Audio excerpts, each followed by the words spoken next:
আচ্ছা, আমি আরমান হোসেন, ঐক্যবদ্ধ শিক্ষার্থী জোটের থেকে ক্রীড়া সম্পাদক পদে নির্বাচন করছি। আমার ব্যালট নম্বর 1।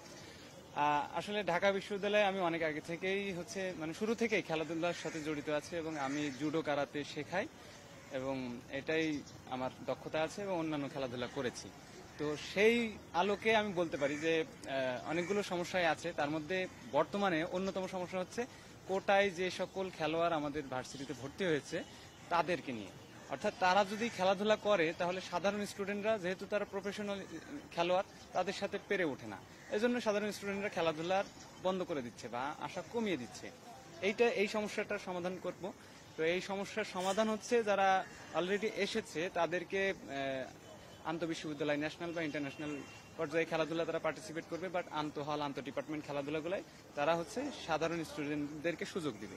তাহলে হবে কি, একটা ব্যালেন্স তৈরি হবে এবং এই ধরনের মূলনীতিগত পরিবর্তন নিয়ে আসতে হবে। একই সাথে পূর্বের ন্যায় যে পরীক্ষা দেওয়ার মাধ্যমে যে কোটার মানে সিস্টেম ছিল ওইটা যাতে আবার চালু করা হয়, তাহলে মেধার যে গুরুত্বটা এটাও থাকবে।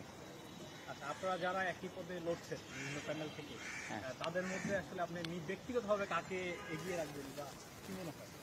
ব্যক্তিগতভাবে অবশ্যই আমি নিজেকেই এগিয়ে রাখবো, কারণ আমি এখানে আসার আগে প্রথমে চিন্তা করতে হবে যে স্টুডেন্টরা আসলে কাকে ভোট দিবে। অবশ্যই যোগ্যতা এবং সাংগঠনিক দক্ষতার যার বেশি তাকে ভোট দিবে। আমি বিগত সময়ে বাঁধনের দায়িত্ব পালন করেছি, সভাপতি ছিলাম, এনসিসি ক্যাডেট আন্ডার অফিসার ছিলাম এবং জুডো কারাতে ক্লাবের সভাপতি আছি এবং অন্যান্য আরও আনুষঙ্গিক দায়িত্ব পালন করেছি।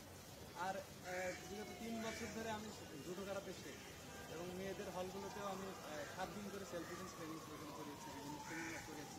তো এদিক থেকে আমার একটা কনফিডেন্স আছে যে আমাকে তারা এগিয়ে রাখবে।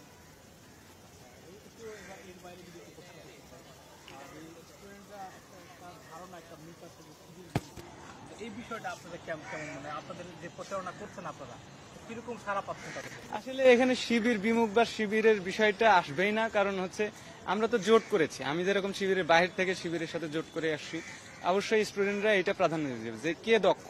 আমাদের প্যানেলে যদি তাদেরকে মনে হয় যে কেউ মানে এই পদের জন্য যোগ্য না, তাহলে সে ভোট দিবে না। বাট আমি যতটুকু মনে হয়েছে যে শিবিরের প্যানেলের প্রত্যেকটা ব্যক্তিকে ওই যোগ্যতার হিসাবটা করেই তাদেরকে সেখানে জায়গা দেওয়া হয়েছে। না, আমি দেখছি যে প্রচারণা আপনারা করছেন বেশ কয়েকদিন, 3-4 দিনের মতো করছেন। তো এই যে এখানে আপনারা কতটুকু সাড়া পাচ্ছেন? আমরা খুবই পজিটিভ সাড়া পাচ্ছি এবং আমার মনে হচ্ছে যে আগের যে লিস্টটা ছিল ওইটা আস্তে আস্তে কেটে যাচ্ছে। আপনারা আশাবাদী? আশাবাদী। ধন্যবাদ।